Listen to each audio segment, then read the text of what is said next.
Good morning, good afternoon, good evening to everyone in the world. I'm Marcus. This is direct from Palestine. This is the ninth episode in the series and second to the last. Today we have Ahmed Sarsour joining us.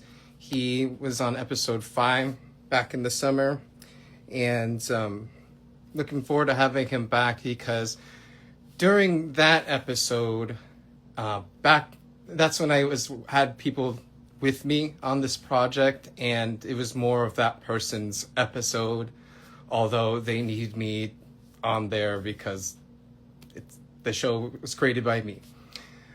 But I'm happy to interview Ahmed because it's my turn. It's my turn to do it.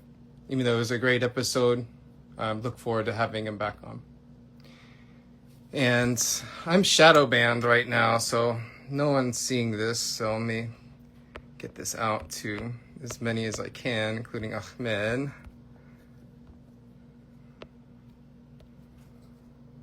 Hope everyone's had a nice Friday and it's been a good week for everybody. But this is an episode where it's going to be more free speaking.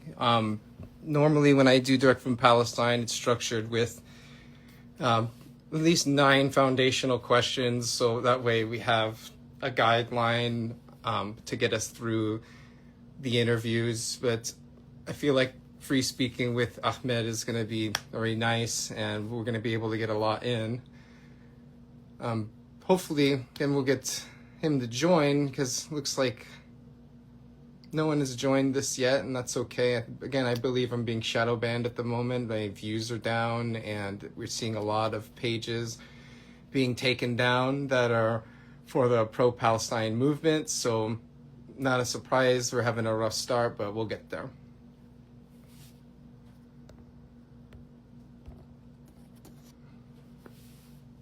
Ooh, already almost 3 minutes in. Might have to end the live and start it again.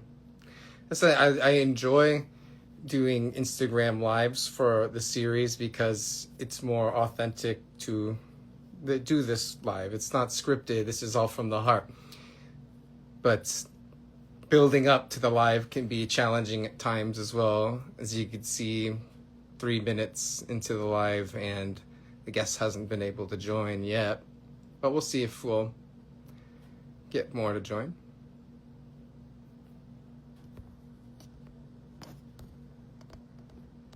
Oh, my phone's frozen. Hey, there's Ahmed. Let's start it.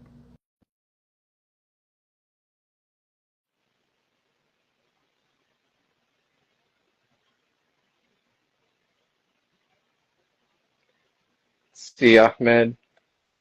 Hi, Hi, long time no see. How are you?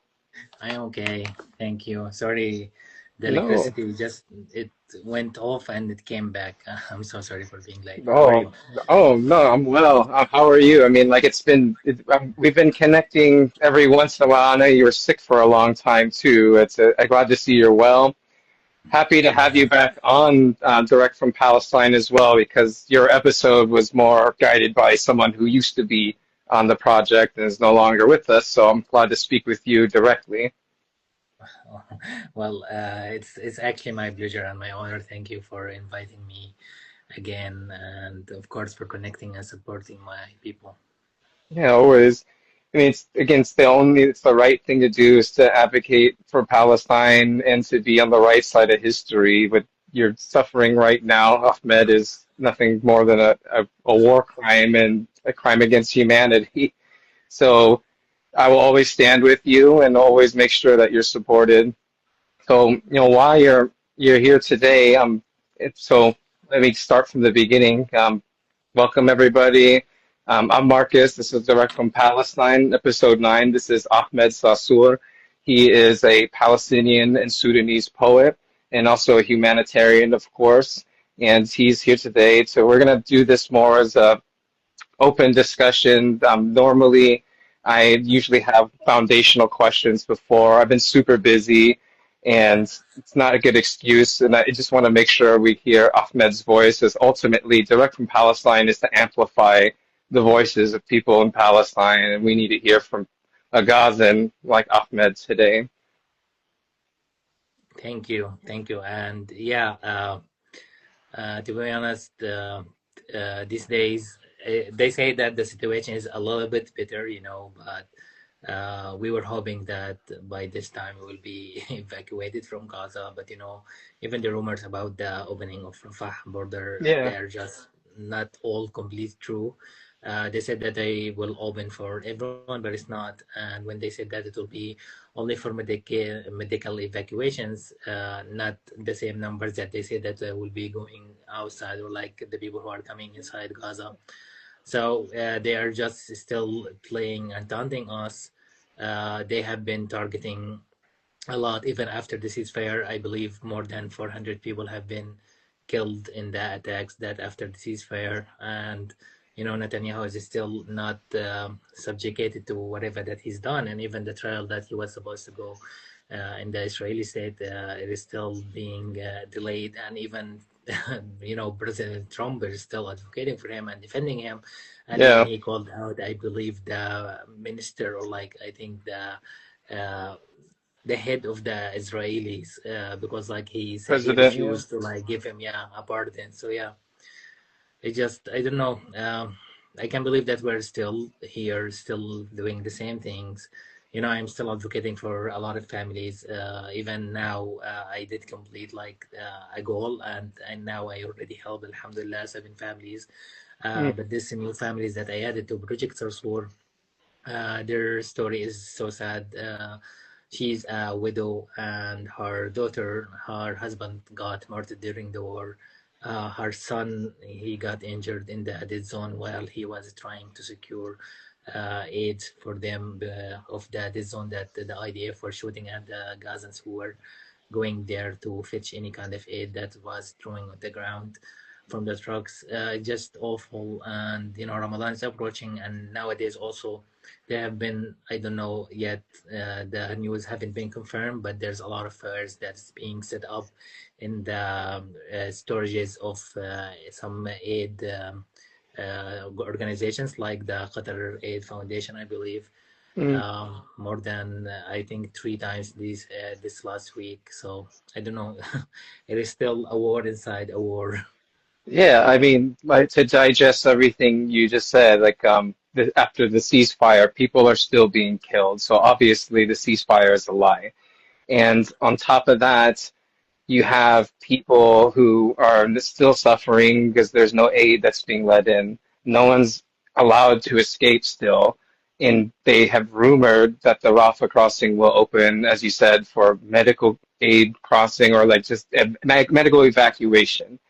And I've also heard that they're allowing students through, the ones that have already had like scholarships and everything like that. It's rumored. I don't know if that's true. So again, what have you heard, I guess, suppose, coming from on the ground out there? Like, has there been Well, any well, opportunity? well, I didn't hear anything like from my relatives, because like I don't know anyone who was who did have a scholarship. But I did see on the news, a lot of you, or like on Instagram reels, I saw some other Gazans who received a scholarship in, I think, Glassway. They were saying that they already lost their scholarship because like they have been applying for visa and it's been rejected multiple of times. So they already lost, I believe, more than 500 students are waiting for the visa, and the Israeli Oh, of authorities are not allowing them to have it. course So not. it is just awful. So it's like the border is not open, but they say it's open, and the public and the outside world were happy about it. But like on the ground, in real life, like this is beyond social media, it's not happening. Like it's Yeah. not open. To me, it's pretty apparent because I haven't heard of anyone successfully leaving unless it's in regard to medical evacuation. And the last time I heard of a student escaping Gaza was back in the fall. It was like October 2025. And To me, I don't understand why. I think the whole reason why I started this show is to build advocacy for people in Palestine all the way out here in the United States, how they can see this type of behavior from Benjamin Netanyahu and the Zionist regime of Israel and allow it to continue. What's happening to you is a genocide. It's still very apparent that's what's happening, and yet the world remains silent. I'm shaking right now just speaking about it because ever since I've known you, you've been in this situation, and even prior to since I've known you, you've had what, 3 birthdays now underneath Yeah. this like this whole situation. Like, when is it going to stop? Wait, what? Like, in order to, in my opinion, in order to make this stop, is we have to build resistance from the outside. Like, people need to be speaking up against Zionism because Zionism is racism. It has no place on earth, and it needs to be completely demolished in its entirety. And people need to be comfortable with speaking that way because I feel like people out here in the United States are afraid to speak that way because anytime someone speaks up against the Zionist regime out there, they are immediately labeled as an anti-Semite. And to be like that, there's nothing anti-Semitic being an anti-Zionist. I'm sorry, there's just nothing. The Zionism is not a religion; it is a political ideology in the form of racism. So that's that with that, and people need to be okay with that. And in Palestine, obviously, there's many communities in there, but I'm sure everyone has the same sentiment that this is not okay. Yeah, indeed, totally agree. Hmm. And we are definitely not as Gazans or Muslims or Arab against the Jews. Like it Of course. was never this. And they are waging a religious war without us knowing even. Like they are trying to somehow insert the Judaism into whatever that they are trying to do here and saying that Yes. like this is a religion war, a religious war, Hmm. but it's not. This is a Totally. Zionist war. This is them trying to steal our land in the name of Yes. a religion that actually tells them that they shouldn't have any land. Like even in their book, I have seen a lot of people talking about it, which are Jews, even in the United States. I can't remember what was that part, but these are like the most religious part of the Jews. They are in the US, and they said that the test for all Jews is that to never have a land. This is like a test from Allah, from God to them, and they should be okay with it and they should be patient because like Allah gave them that test. And to be honest, like apparently all Israelis who are living in Israel are failing at it, even though they say that they are advocating for peace, which is like the two states solution. And for them, like they want to still to stay on our land in the houses that they stole, and they call this peace. Yeah. No. And in my opinion, if you are living on stolen land out there in occupied Palestine, it's only right to give it back. And I think people out here in the United States are afraid to advocate for people in Palestine to have that extreme of a change there, even though that's the right thing to do, because they think here in the United States, oh, like we've done the same thing to the Native Americans out here. And so they're like, what is that going to look like? Well, we don't know yet, but it's a conversation that needs to be had, and people need to be okay with speaking like that. And I believe it starts with Palestine because what began in 1948 and even shortly before that has escalated into what is happening to you right now. And of course, there's been a lot of other tragedies that have happened between 1948 and today, but to me, what's happening to you right now is the worst. It, I, I don't know what else to say, but like the only other like traumatic thing on a global scale, I guess everyone can share here in the United States is as of 9/11, but like that we can also blame on Zionists for happening as well. So this all goes back to the issue here, which is Zionism. The fact that it got established post World War II and to allow Zionism to flourish and to continue to build up to what it is today is the reason why you're in your position. And everybody globally needs to speak up against it. And so, as someone who's living under a racist apartheid regime, stuck in an area, what is it that you're doing to build advocacy within your walls and to also make sure that everyone is continuing to move forward? Because I can't imagine what it's like to live under your conditions, but also to try to stay positive. Um, well, I started writing out of necessity. At the beginning, it was only to advocate for my family to to like get us the funds that needed to get evacuated before the border was destroyed and closed in May of 2024.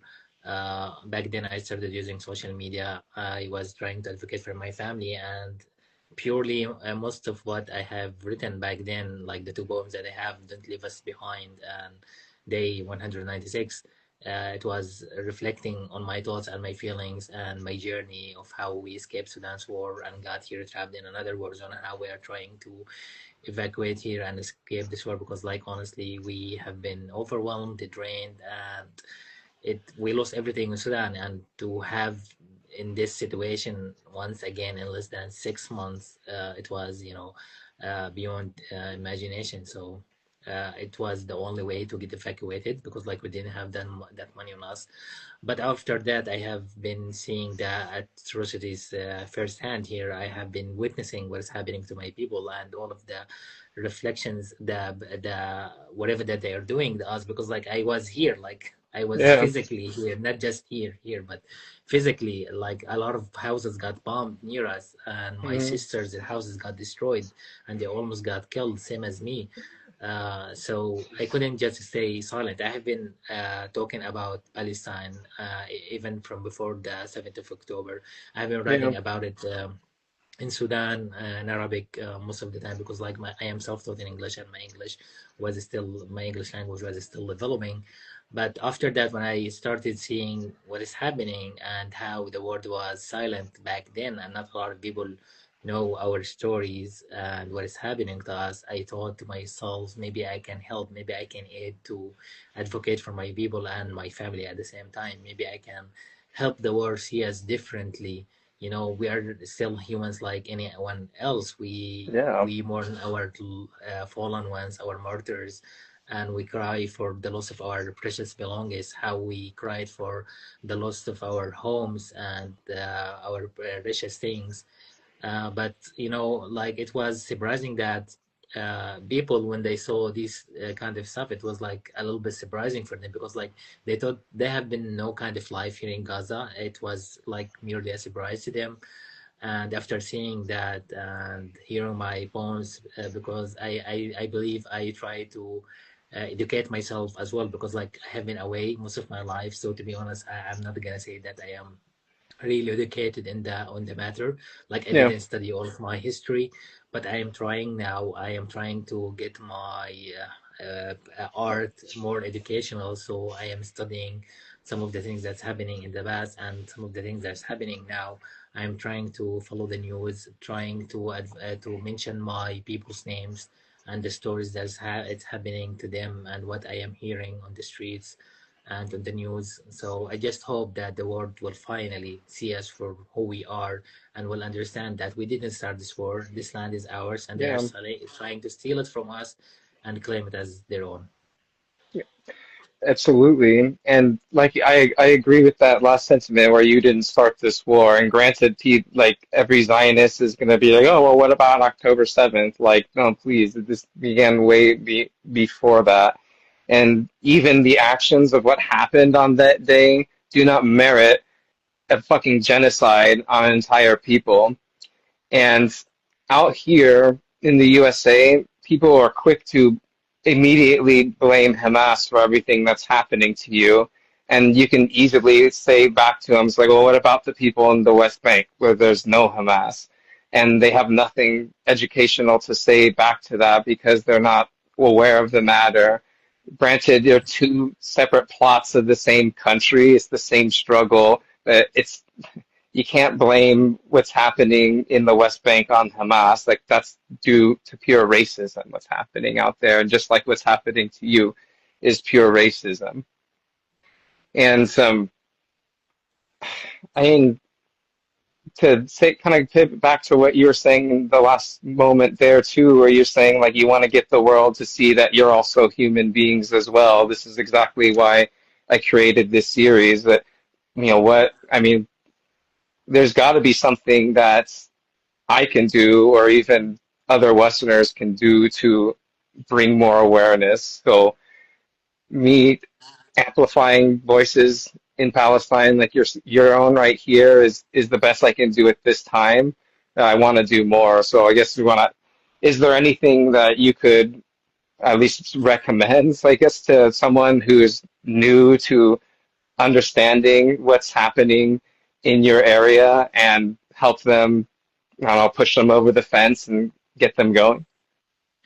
To be honest, for those who are still doubting our stories, if they started at least watching the news or like reading about what has happened in the past 2 years, they will at least understand that whatever, if their claims are right that Hamas was a terrorist organization and they started this, at least whatever that they did to us in between, like the genocide between those in the last 2 years, it is Hmm. not equivalent to what Hamas did. If this is like the equation that are going to take into this matter. But you can also educate yourself about what has happened since 1948, like the Nakba and Al-Aqsa and the different wars. Like even in 2023, there have been a war that is lasted for 5 days in May, and then it stopped. But that war, like the Israeli forces started that war, not any of resistance groups here in Gaza. Also, if you are going to play that note, you at least should know that by the Geneva Convention, that most of the European countries and all countries that agreed on that every occupied land, they have the right to resist. So Hmm. Hamas didn't do anything wrong. They were doing Right. whatever that is supported by the international law, and then they start questioning their actions. So I need you to start educating yourself at least about the international affairs, about Geneva Conventions, about what Israel have been doing to Palestinians since 1947. And you can also support all of the families and the campaigns that is emerging from the G Strip. I Mm. am asking you to get in touch with a Palestinian or like a Gazan family. Yes. Get in touch with them, talk with them, ask them about their day, uh, see their surroundings, their environment, to learn their traditions. I believe Right. they will be welcoming, and they will make you feel like you are part of their family. But at least you will get a sense of what we are feeling and how we don't deserve this. Because, like, honestly, I have been talking to a lot of Westerns in the past couple of months, Yeah.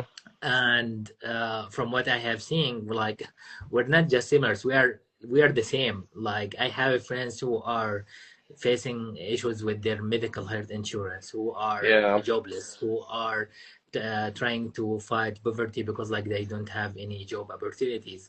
And Yeah. most of the communities from the Paibic and indigenous and black and brown people in the USA are now being targeted by ICE, which they Hmm. did kill three individuals in the US, and now they're trying to invade all of the states. And all of these people, they are supported by Trump administration and the people who are following him.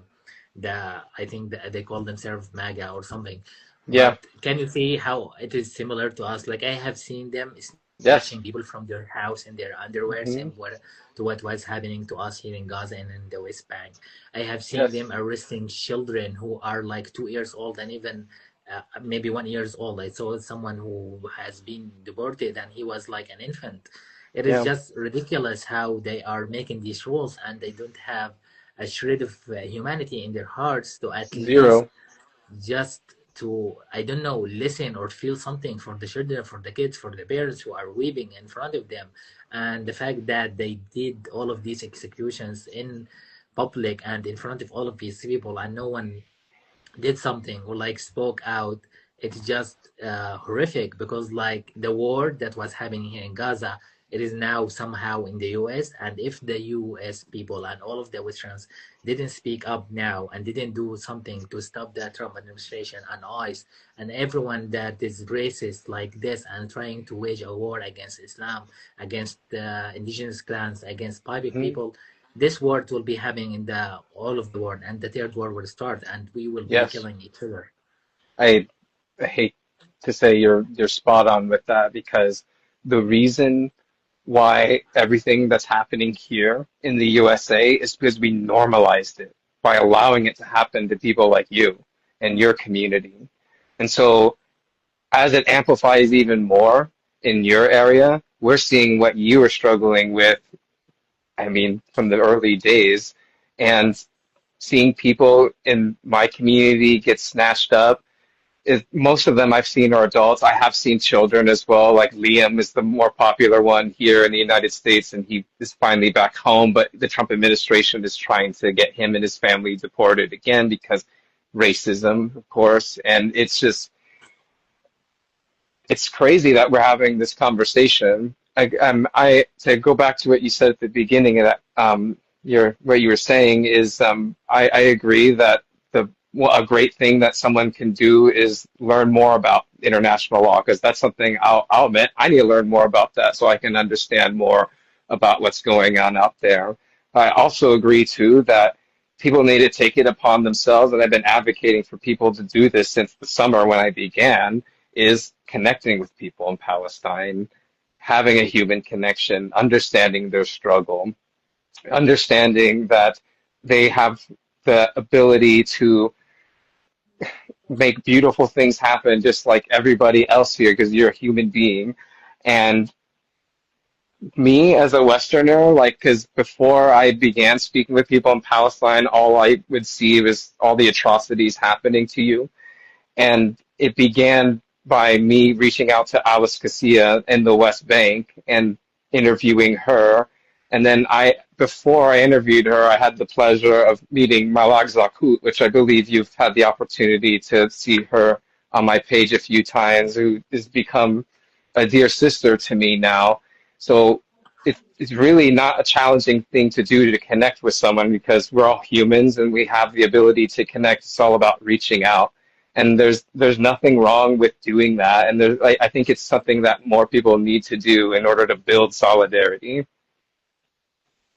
Indeed, indeed it is. And I just, with the people that I am talking to on a daily basis, I understand now how we are not just similar, but as I said, we are the same. We are facing the same problems, how we are trying just to put food on the table. Hmm. And with the Israelis trying to steal our resources, because like, at the start of this war, it was about resources, about the land. And now they are stealing most of our resources, like even our food, our olive trees, our oranges, the Hmm. orchards, and even now they, after discovery of the gas in the Mediterranean Sea, they said they have been also fighting about that. This is why they did destroy partially Gaza and poured there, because like it was in front of the gas source in the sea, and they were trying to steal it. And to be honest, they already did. I believe they already started like extracting gas this last year, and nobody even is talking about it. And now they are stealing our gas, our resources, Yes. and the world is silent. They are releasing the files of Epstein, and like people are busy talking about this, but I believe from whatever that I have seen in the news, there is no evidence to like make everyone seem guilty or like feel guilty. Like even Trump, I saw someone defending him. I can't remember who exactly, but I believe like she was his representatives from the White House, and she was like telling Trump is not guilty and there's no evidence. And after that, they have been reading an email between him and Jeffrey saying that Trump raped a little girl. But after Oh that, yeah. still people won't believe what happened.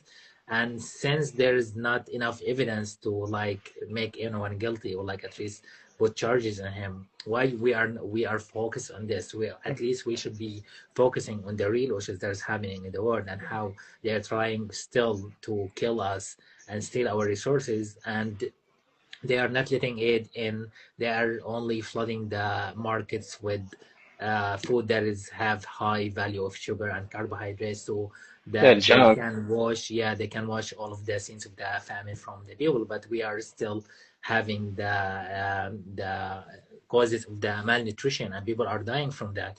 And people are dying also from not getting the medications that they need, like cancer patients and Yeah, people on dialysis. They are still facing like major life-threatening conditions because like most of the medicine that they need is not available, and they're not even trying to allow it in. Even the baby formula and diapers, they didn't allow much in, and people are using that on a daily basis. Like people are still giving birth to children here in of Gaza. So course. Yeah, like they say that we are helping Palestinians, like we are helping Gazans, we stop the war, we are letting food in, but like they are not letting what it should be in. They are just right.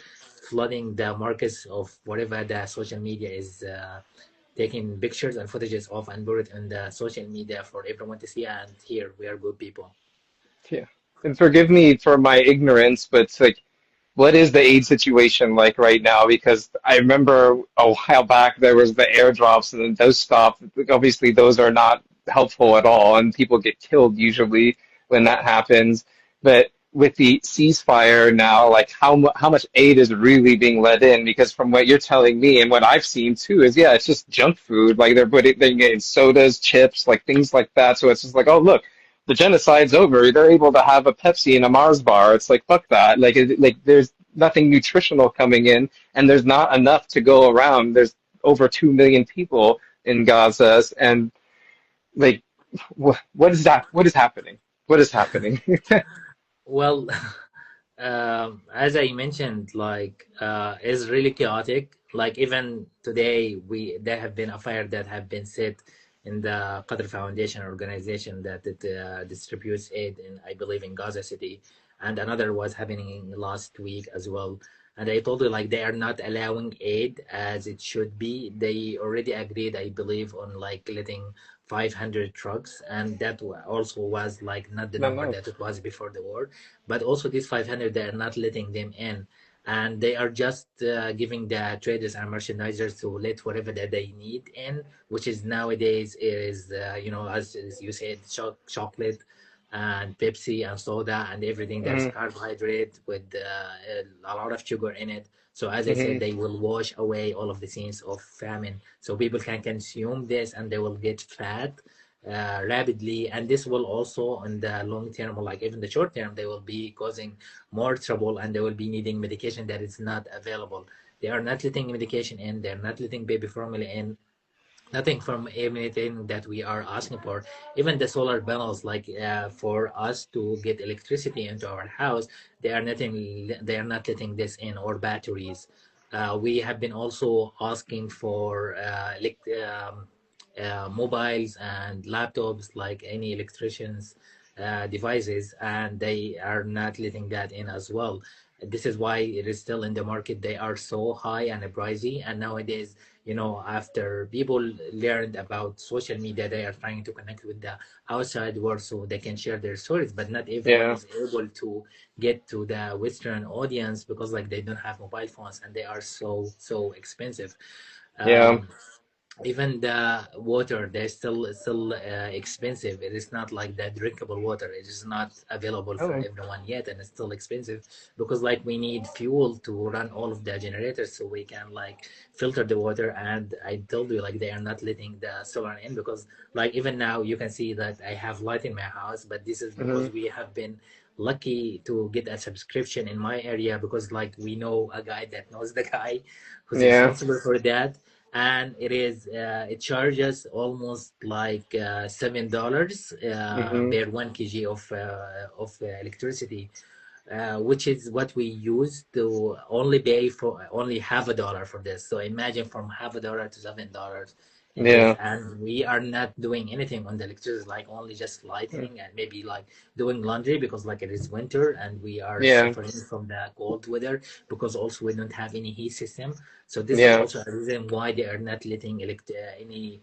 kind of devices that will produce electricity or heat in, because like people also will dying out of hypothermia and cold, and babies have been freezing to death in the past couple of weeks. And Yeah. I can go on and go on. The list never stop, you know.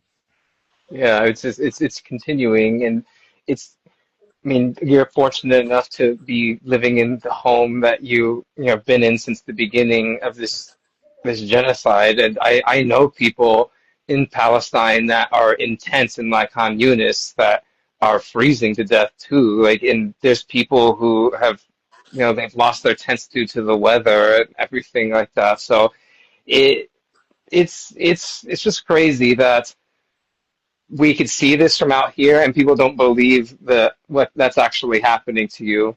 And I'm lost for words. Like I guess like with someone like yourself who has the ability to have electricity and all that, and I could see you're using that ability to amplify your voice and also other people's voices in Palestine. Like, 'cause I haven't been on it in a long time because I was on your Discord channel on my old phone before I got arrested by the Department of Homeland Security, and it was very impressive, like how many people you had communicating in there and advocating for you. And it's like you like literally created your own online community. It's impressive. So can you elaborate more on that and what you're all Yeah, doing there? well, to be honest, I am more than blessed that I found all of these amazing people. Those we started a community. We were only seven of us. Those who survived, or like I got my way back to them after I lost my platform on TikTok. As I mentioned on the previous life we shared Yeah, together, I lost my platform once on TikTok because like I had been vocal about a lot of issues about Congo, yeah. Sudan, Turtle Island, everything. And Hmm. then I got banned. After that, I started another one, and then I got banned. And after that, I started another one, and I got shadow banned. But unfortunately, I didn't find my way back to all of the people that they have been with me since the beginning. But the ones who survived, and we found each other. We started Sure. the Discord community as a way, to communicate behind the scenes of TikTok. So if I was unfortunate again and lost my platform, we will at least have that space. And somehow I don't know, we just started growing. We were inviting our friends and friends of our friends and our family members, and it started growing and growing. And then people started coming with ideas so I can improve my writing and maybe spread my poetry. They have been asking if they can, do poetry recitation in events, or like in the visuals that they have been having around the world, like mostly in the USA and Canada. And then some of them suggested that they can start actually like an account for me on some platforms like Tumblr, Blue Sky, X, because like I haven't been on there. I was only in TikTok and Instagram, and after Hmm. losing TikTok, I started on Instagram. So I can build my account, and I didn't have the time. So people started volunteering to help me with this. Now we have I think almost like 20 to 30 individuals who are helping me with this. We are on 10 platforms. They are editing my content. They are trying to spread it. And actually, from that, we started the project Sarsour together. This is a Yeah, campaign that started to help different families that I know personally here in Gaza.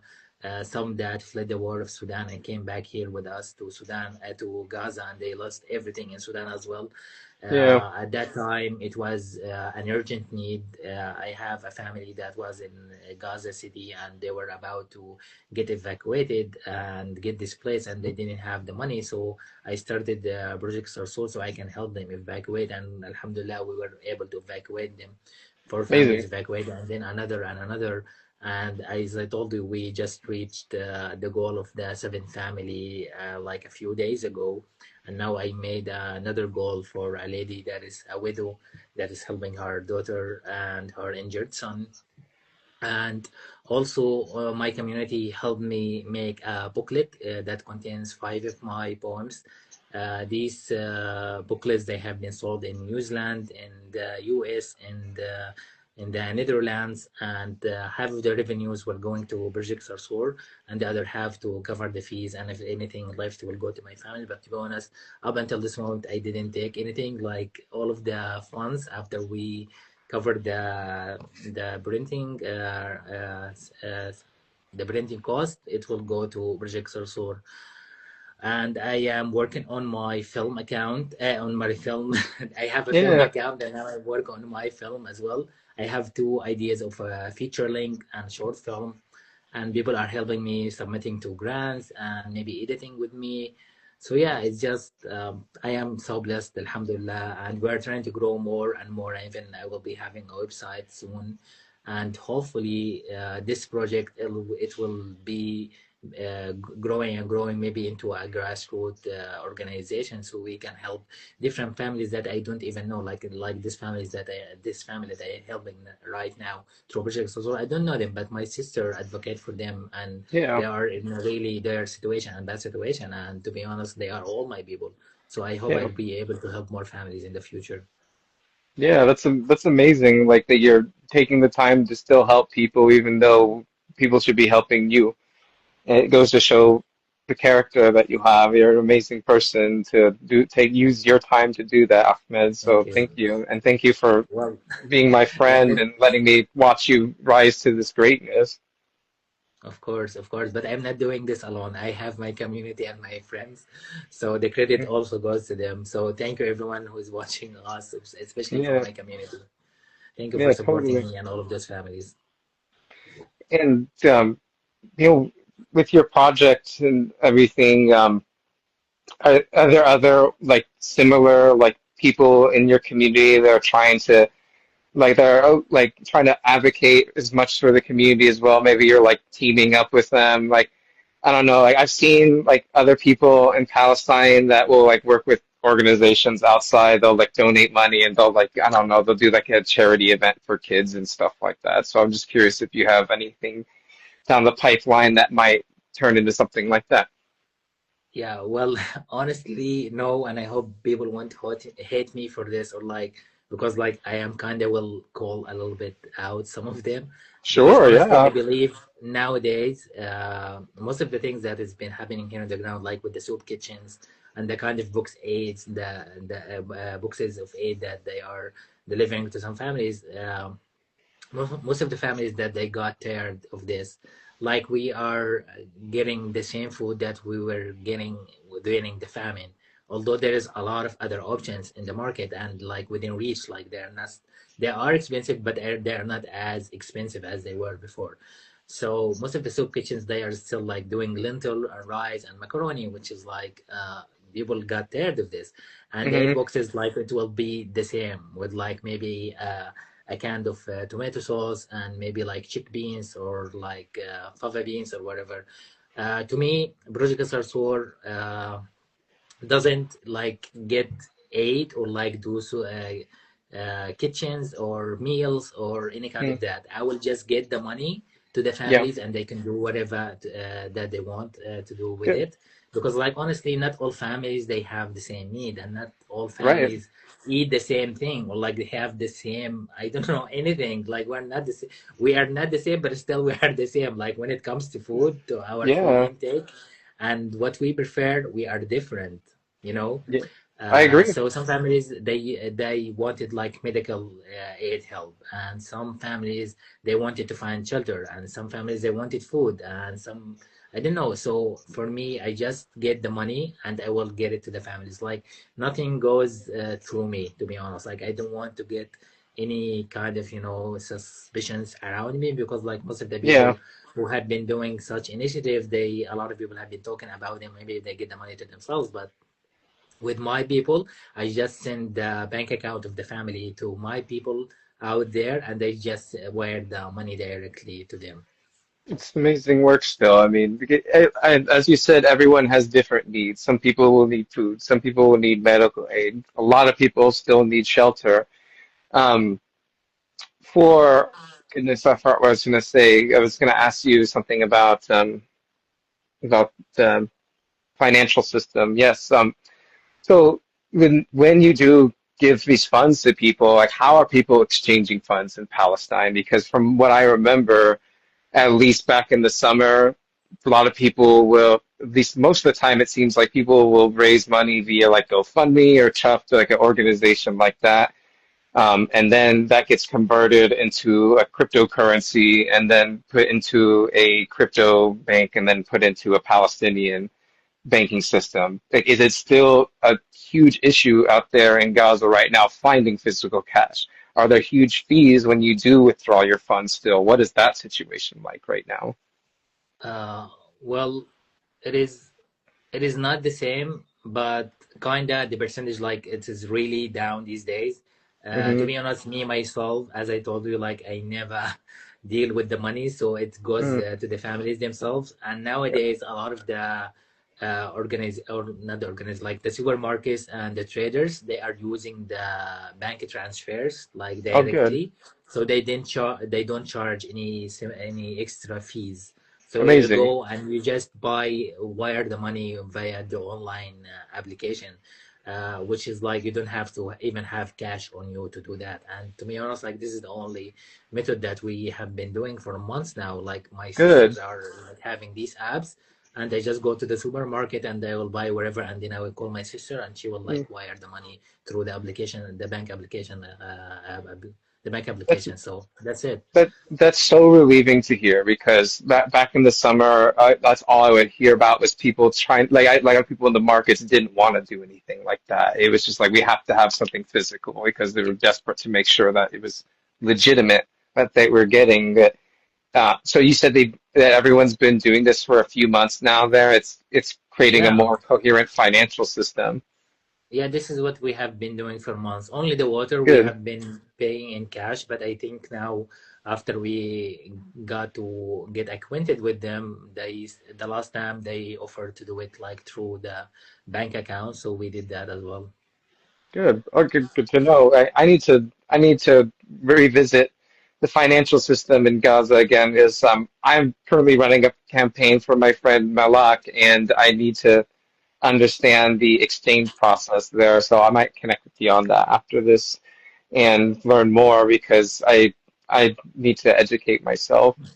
And that's great to hear. I guess that was a big surprise because I haven't heard of anyone exchanging electronically, and that's something I was going to advocate for if that was still if you everyone was there was exchanging physical cash. Because to me, as you said, like now that you're able to do it directly electronically, it avoids like doing the fees of actually withdrawing physical cash because it's so scarce and no one has really much of it. And to go back to what you were saying about the water supply right there in Darabala, you're saying that it's not very reliable at this time. Where is the water source right now? Like where is that coming from? Is it coming from trucks that come in? What is that situation like?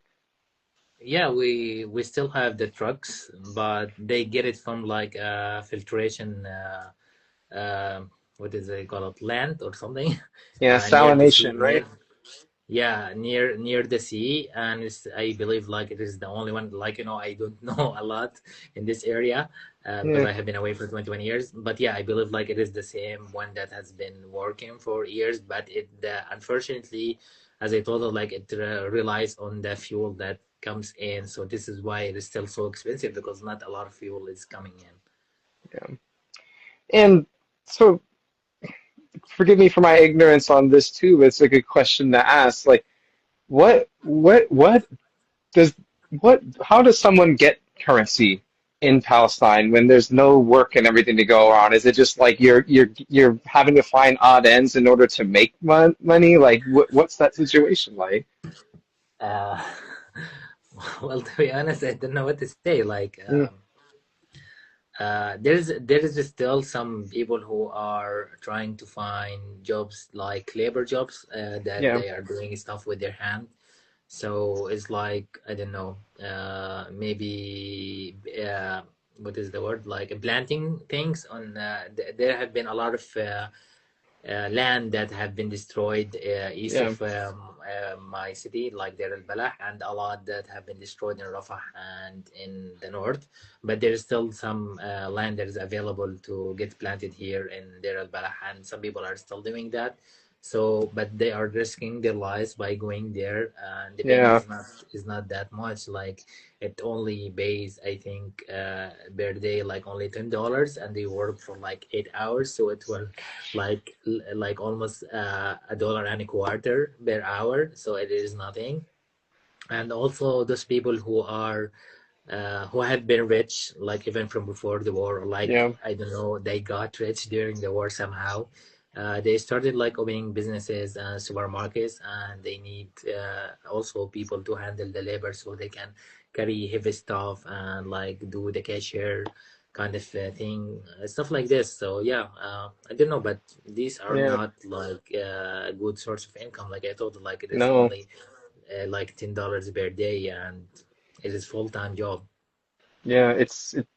It's scary to me because it's again the ceasefire has been going on for a little bit, yet there's no hope. It seems like that things are going back to normal, and at least for what I saw online, I have to double check on this, but supposedly the Board of Peace is going to bring in a international peace force into Gaza. I don't know how that's going to look like for you and your community. Have you heard anything about that, and what's your thought on that? Well, they were supposed to get into Gaza and talk to the people, or like I don't know, establish a space for them here, but it never happened. Like that, this was supposed to happen from even before the border got opened, and after it was opened, they said that they will come in, but they never came into Gaza, so we don't know anything. The only thing that we have been seeing is only a post that has been circulating the social media from, I believe, the minister of this peace board, Dr. Ali Shad. This is the only thing that we have been seeing, and he's been trying to reassure people and everything. But as I said, these still are hollow words and just the promises, and nothing has been happening here on the ground, because like even the people and amount of people that they said they will be getting in or out, it wasn't the same. And even on the first day when people got in, they said that the Israeli forces, they took all of their belongings, and they have been sending police to this peace board to get their things back and belongings. But since until this moment, I didn't hear that they did anything. So I don't know. And to be honest, like I didn't hear anything from them from like from 2 weeks or something. Like they disappeared, kinda. Yeah, it's all a joke. I mean, there's not a single Palestinian person on the Board of Peace. Everyone there is white, or there's like one Indian guy who handles like the finances for whatever their plan is to do out there, which to me, just seeing who is on the Board of Peace and the nonsense that's been happening this year and before, I have a feeling that this is the group that's going to try to make Gaza a Riviera and complete the ethnic cleansing of your entire community, which fucking terrifies me. And I want your opinion on that. Is that something that you wonder if that's something that could be happening, or is it just me freaking out for no reason? Because I feel like with what happened in 2025 here in the United States, at least with President Trump coming back, it was a quick hyper normalization of the abnormal, which really mass traumatized the US. And now what we're seeing is federal overreach in our communities and also beyond our borders, like what happened in Venezuela back in January, and what we're seeing right now with happening in Cuba too, where they're starving people out there. It's just, to me, it wouldn't be a surprise if the Board of Peace was there to just kill all of you. Uh, well, I did thought of that. I did think of that before, but I believe like Trump, he was trying to end the war, but before like ending the war and getting into the ceasefire, that might have been the plan, you know.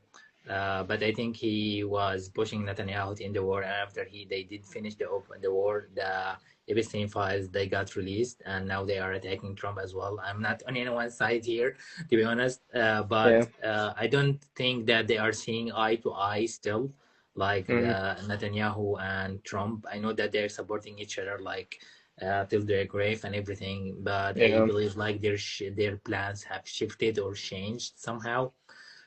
So that might have been the plan for Netanyahu still. He still wants the land, like all Zionists, they want to still to take Gaza into their arms and like Yeah. take it as theirs. But without international support and like support from the US, they can't do that. And at these days, I don't see the US supporting such decisions with whatever that is happening inside the country domestically with the ICE, with the Epstein files. So unless the US fixes its solution, its problems, and get a solution, nothing will be happening soon. So I hope that by the time that the US fixes this, at least they will be getting rid of the FIs of Trump, and maybe we will get a president that will actually cares about the human beings. But actually, I doubt Yeah. that, because most of the like presidents of the US from before, they have been also supporting Israel. Like no one Yeah. hasn't been supporting Israel, like democracy, or like Republicans, all of them. So I don't know, but I hope not. They're all cut from the same cloth. You're right. We call them blue MAGA out here, where it's just a bunch of shit libs that are taking money from AIPAC and saying that they're for peace. We have we have officials here in my state of Oregon that have done that, and now they're shifting back to not funding weapons to go over to the occupation. But it's just like it's too late. You've already accepted hundreds of thousands of dollars. Your hands are covered in blood, and there's no forgiveness for that. And to be honest with you, what's happening to you is, even though there's tons of atrocities happening here in the United States, is a lot worse than what's happening here. It's horrible to see people to get abducted and to see what's happening to people here in the United States. That you're going through a fucking genocide. And I'll admit, I've been distracted because of everything that's happening here in the U.S., especially as of lately. But I need to pivot my focus back to you and your community, because to me, Palestine, the litmus test for humanity, because this has been happening for a lot longer. Granted, we've had issues with immigration here in the United States. It's been amplified as of since 2025 when the Trump administration came back. ICE has always been an instrument as of 20 years ago because of when Homeland Security was created after 9/11 and all that nonsense. And it's now changed from being about immigration to being a brute force for a fascist dictator, plain and simple. And no one, if you're living right now in 2026 and you don't say Donald Trump is a fascist dictator, then there's something wrong with you. Granted, like he hasn't got to this point where like you could speak up against him and he's locking people up yet, but like I mean, look, there's reporters like Don Lemon that got locked up, not locked up, but at least like got apprehended, at least from my understanding, by federal officers because he was at that church protesting along with all those people in Minnesota.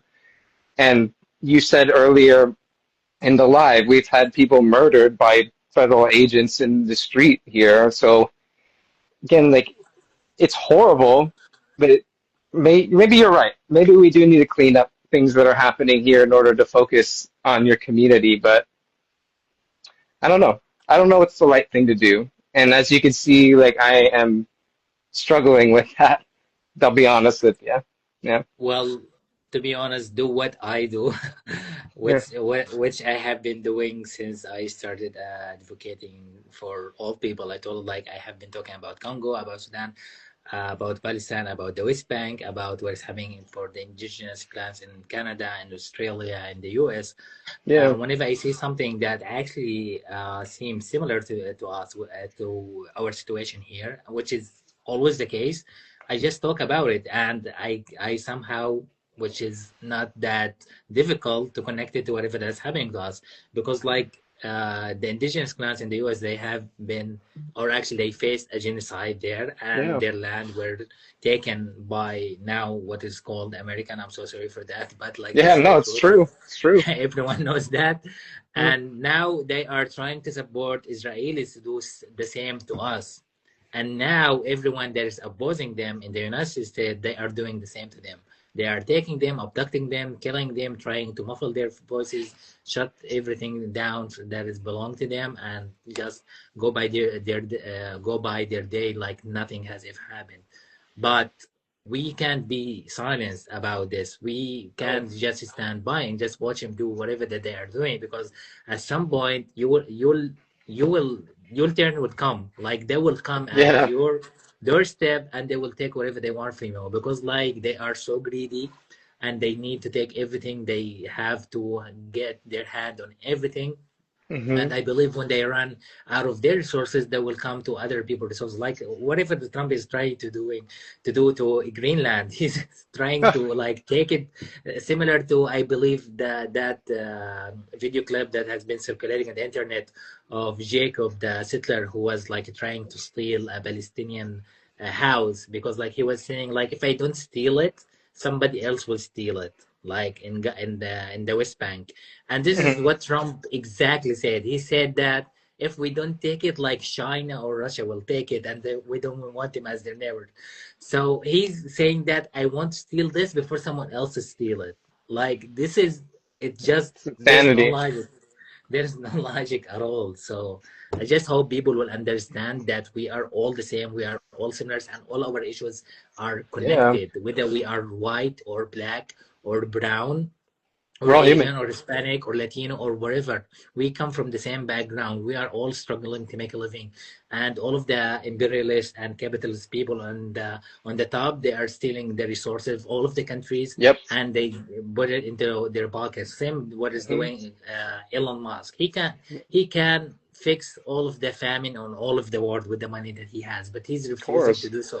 And the US are not trying to do anything about it, although he's living on the U.S. land, and he's supposed to be abiding by their rules, and Yep. he's not even charged with taxes. All the poor people are charged with Yep. taxes, but Elon Musk, with all of this money, he's not even charged, and he's becoming the next millionaire or whatever that term is, because like he just want to do it. Yeah. I mean, you preach because I mean, I I pay more taxes as a middle class American than as a billionaire like Elon Musk in the United States, and that is totally fucked up. Um again, it's just I don't understand how people can continue living on here in the United States and believe, oh yeah, this is all fine and dandy. No, it's not. And people need to be understanding that you said earlier, like people will come to your door eventually and take everything from you because it happens to people where you're at right now, and it's starting to happen out here in the United States, beginning with abducting people. Because someone actually brought this up to me, I didn't think about it recently, but like people getting abducted here in the United States, like besides leaving their family, they're leaving pets and everything like that too. So it's affecting more than just human beings. It's affecting animals. It's affecting entire communities. And I don't know. Like I guess well, all I can say is that I will do my best to make sure that doesn't continue happening here. That I will advocate for Palestine first and foremost. And we're all tied together. I feel like what's happening out there is happening to you again because we normalized it happening out there, and now it's beginning to happen here. And people in power right now, such as people like Marco Rubio, are trying to make advocating for people in Palestine speaking up like that illegal, marking me as I'm probably labeled as a domestic terrorist for my advocacy for Palestine and also for me being detained by the Department of Homeland Security protesting outside the ICE facility here in Portland back in October. But I'm not afraid.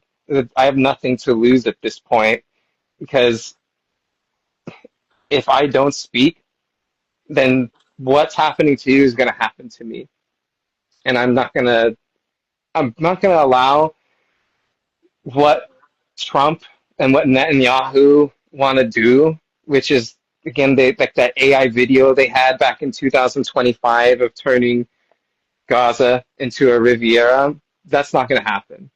Like Gaza has to be rebuilt in the vision of Palestinians only. That's the only way to be correct in history. To we have to allow that to happen.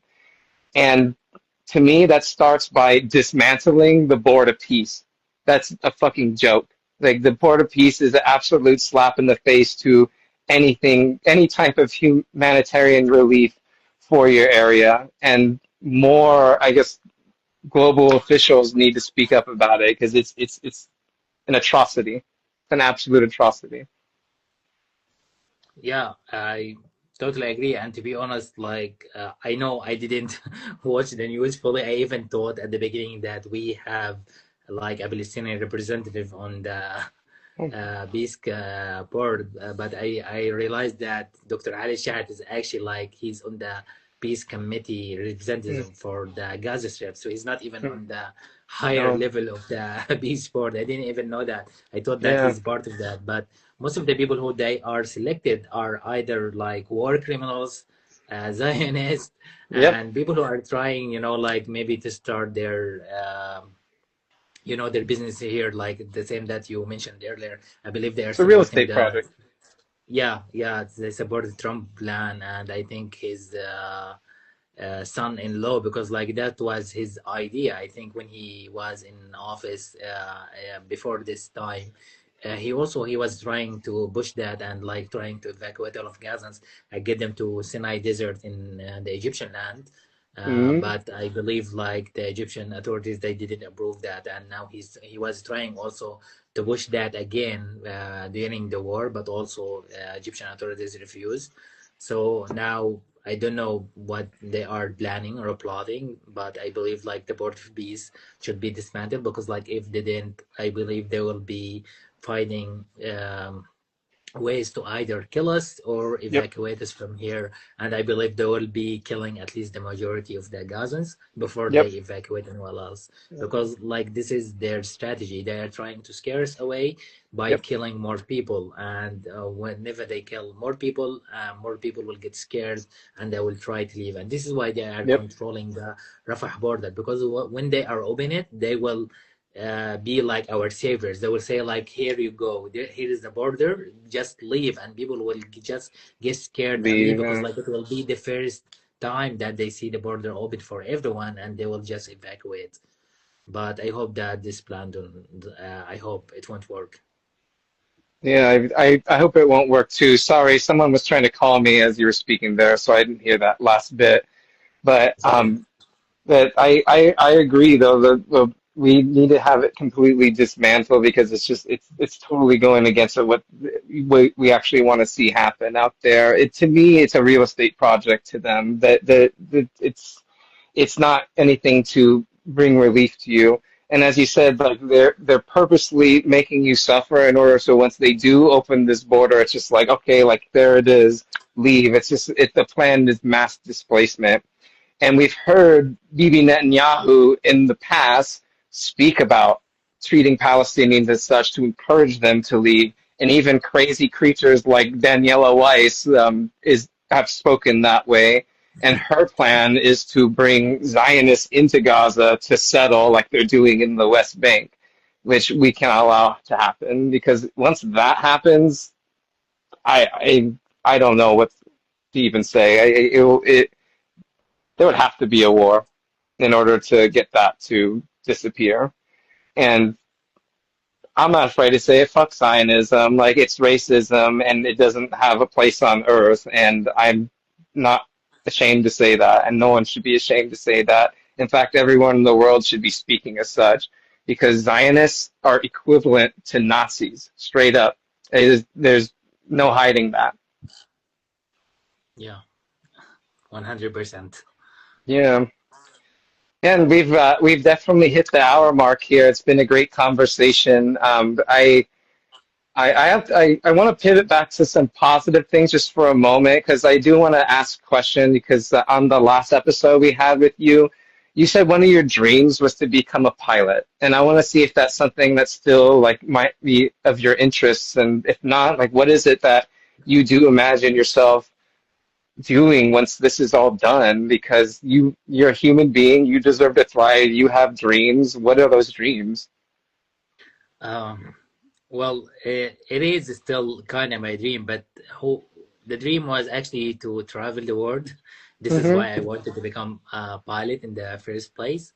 But now that I came back here and I reignited my passion with writing and poetry and advocacy and being a humanitarian, like I have been doing this my whole life without even knowing. Like I have been advocating for my people, and even in Sudan, I was like sometimes helping charities get some funds for the people who are needing them. And after I started doing this, I realized I can and I should continue doing this since I already started, and there's a lot of people who I want to help, and I can still travel the world while doing this because, like, I also want to spread my people's stories, and my poetry will help with that. And so far, a lot of people have been inviting me to their homes around the world, so I definitely should go visit, and maybe this will Yes. help me also make more connections and help get more funds and aid to my people here in Gaza. So I think my passion is kind of shifted again, but I think this is like the human nature, and I never thought that I will be doing this like at this scale. It is Yeah. like starting to get really big that I sometimes I can't even wrap my head around it. But I am more than thankful that Allah helped me and aid me to help other people, and I am more than thankful and grateful for this opportunity, and I hope that I'll be able to help more families as well. Yeah, inshallah, you'll be able to help as many as you can, and and I hope that you do get the opportunity to travel the world. I'm assuming, and correct me if I'm wrong, that when this is all done, you're gonna stay in Palestine and you're gonna set roots. Yeah, definitely. Like Yeah, the only reason we left Gaza, it was to seek a decent living outside of this open air prison. But yeah, like, if there's no threat and there's like decent living here, why I'll be going outside seeking it elsewhere? right. Yeah, because when you were in Sudan, you were studying out there and you had a job too, right? Yeah, I am Mm. a telecommunication engineer, and I was Yeah, working there. Yes, after I finished my studies, I got a master degree and then a job. yeah, and now you're back in Palestine, stuck for the moment. But it's not going to be that way forever. And you know, I don't know, someone like myself, because I think I asked something similar to this earlier in the interview. It's trying to really find out someone like myself in the United States or even anywhere outside of Palestine that is sitting on privilege like myself. Like what do we do to continue to amplify your voice, to bring awareness to your situation and to build that solidarity? Because I understand we could reach out to people in Palestine, which I'll continue advocating for. We can donate. But like really what's gonna break the fucking wheel? Like what's gonna like actually bring international action that is gonna stop the Zionist army from encroaching your lands in Gaza and also in the West Bank too, because they're supporting illegal settlers that are trying to steal lands out there as well. There's plenty of video that show that. What what can we do? Because I feel like we are not doing enough. Well, a lot of people who I am connected with, they have been saying that they actually want to come here to Gaza and help rebuild it, and even Yeah. some they were saying that they want here and settle. So I totally welcome that idea. And to be honest, as more foreigners and Westerners come here to Gaza and like maybe communicate with the people and have jobs here and helping out with rebuilding Gaza, maybe this would at least delay the inevitable if the war is going to come back. I know I was one of the people who have been asking for the march to Gaza since forever. I was Yes. saying that since you are sending aid and it's not getting in, it is still stuck on the border. So why don't you come here personally and get this aid by yourself into the Rafah border, like tear the Yeah, border down with your hands, with your bare hands. should. And We after should. that, the march didn't succeed, and then No. the flotilla, and then again they are doing it again after the Madlin, Handala Yeah. chip and flotilla smooth, and now they are doing it again. Actually, there's like 1,000 Madlins to Gaza, and Yep. also the new smooth flotilla, they are coming to Gaza. So I hope they will let them in, and they will stay and have roots here in Gaza, because like everyone is welcoming other people, because to be honest, we are a dying community. Like they killed a lot of people, and the land is empty, and we need all the help we can get to rebuild. So the more, as they say, the more the merrier. So I hope more Yeah. people from all around the world, they will come to Gaza, and they will settle here with us, and they will rebuild the community and be part of our community as well. Yeah. I mean, it really has come to the point where a mass amount of people really should storm the Rafah border and tear it down because it's just beyond an atrocity at this point.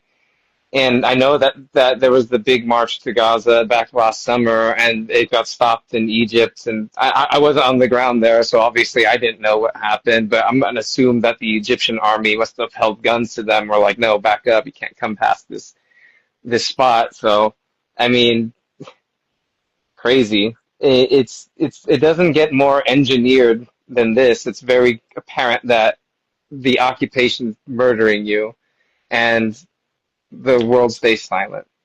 So I will continue, Ahmed, to do my best to amplify your voice and everyone else there in Palestine because it's not only the right thing to do, it's needed for your survival.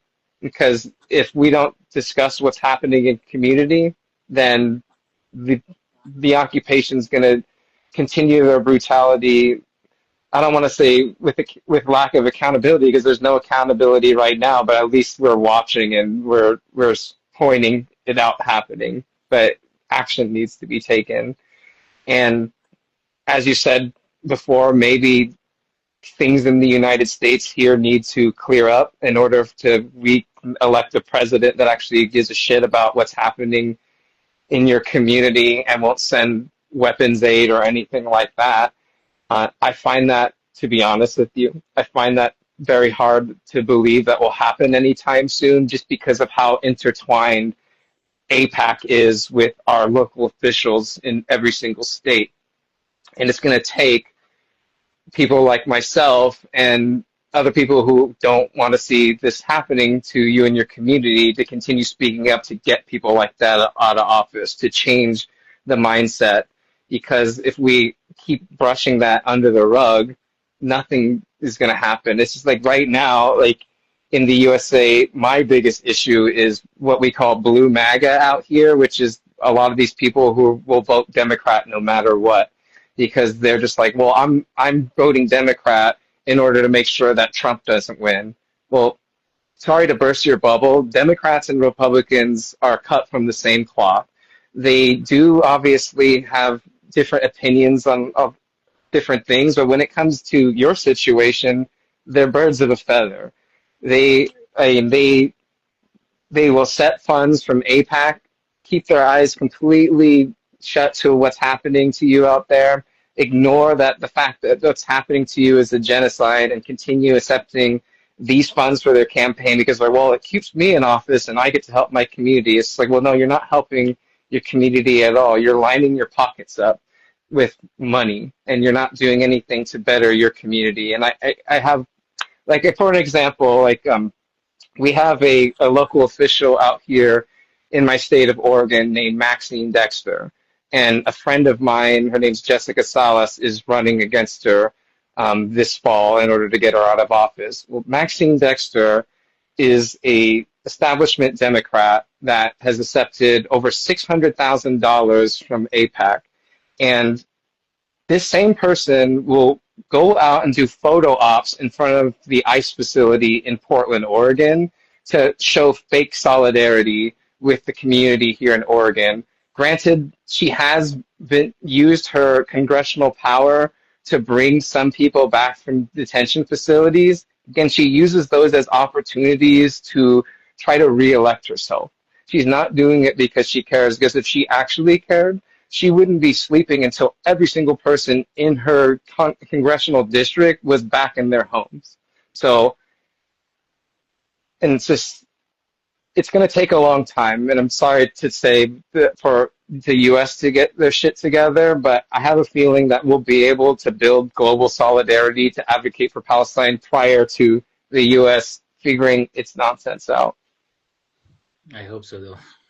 Yeah, I'm sorry that was a lot right there. It's just me kind of rambling It's on okay. the end there, but it's just what I see, and I I will be better. I need to be better about bringing the world's eyes back to what's happening to everyone in your community.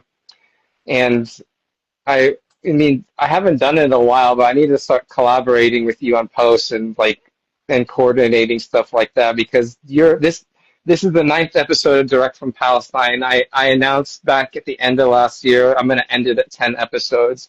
So it's an honor to have you on here again one last time before I end the series. But I will continue to interview people. It just won't be direct from Palestine. It'll be something different, and I don't know what it'll be yet. But I I don't know what else to say, Ahmed. But I'm I'm really sick that you had to spend another birthday under this siege, and that granted it's been many months since you and I connected like this. It seems like you're in the exact same situation, and I don't want you to ever lose hope. And don't think that people like myself in here will ever give up. Because even though like it seems hopeless, I won't give up. I can't give up because if I give up, then you all die, and I can't let that happen. Thank you. Thank you. I appreciate it. I have no words to thank you enough. I will be forever grateful for supporting me and amplifying my voice. And hopefully, together we will witness an end to all of these regimes that they are controlling us and Yes. have, I hope, one happy day soon and on a free Palestine and free US as well. Yeah, it's always free Palestine first and foremost. So, like I said, it's Palestine is the litmus test for humanity. If you don't stand with Palestine, then you're probably a Zionist and you're a racist, and that's plain and simple right there. And if you don't stand with Palestine, you're evil. And anybody who says otherwise, like if you're on the fence right now, you're just like, well, I don't know enough. Learn. They take a moment to look at the history. And Ahmed, I'm rambling on here again. I'm sorry. That I'll have a vulnerable moment with people here. Like I'm at a very low point right now. Like especially with what's happening in the Okay. USA, but also just seeing what's happening to you out there. Like it's hard, man. But I'm not even suffering like an ounce of what you're going through. So apologies for me having a weak moment here. But let's fucking go, dude. Like we're gonna liberate you, and we're gonna liberate your entire community. And I'm gonna push a ton of anti-Zionist content in 2026 to build advocacy against that. And I hope to see your project succeed. So you help as many families as you can in your community. And please, please don't never hesitate to ask me for help. I will always help you out. If I have the capability to do so, I will be there to help you. And when time allows me to travel to Gaza, I'll be on the first plane I can to get out there and meet you and all my friends out there. Is I would love to help you rebuild. And I've said that many times that I will fly out there when the time is right. Amen. Amen. Inshallah. And I can't wait to meet you and every other friends that I made during those 2 awful years. But at least I got you guys, so I appreciate it and hopefully we'll meet in person one day soon. We will. We're going to meet. It's not a matter of if, it's a matter of when. So we just got to make sure that I'm able to get out there first and foremost. And if it takes us storming the Rafah crossing in order to liberate you, so be it. But we're gonna liberate you. Well, I want to Definitely. thank you again for coming back on here, Ahmed. We'll keep in touch as always. And everyone, I hope you have a nice rest of your week. And please follow Ahmed support him in his projects, listen to his poetry. We didn't get to hear a single piece of poetry from you on here, but I mean, you've done it plenty of times. So you're just like, you know what, like, let's just keep it at a normal conversation for now. But, Yeah, hope you have a great day, and I'll be in touch with you soon, okay? inshallah. Thank you everyone, and And bye. Take care. take care, everybody. And as always, free Palestine. Free Palestine.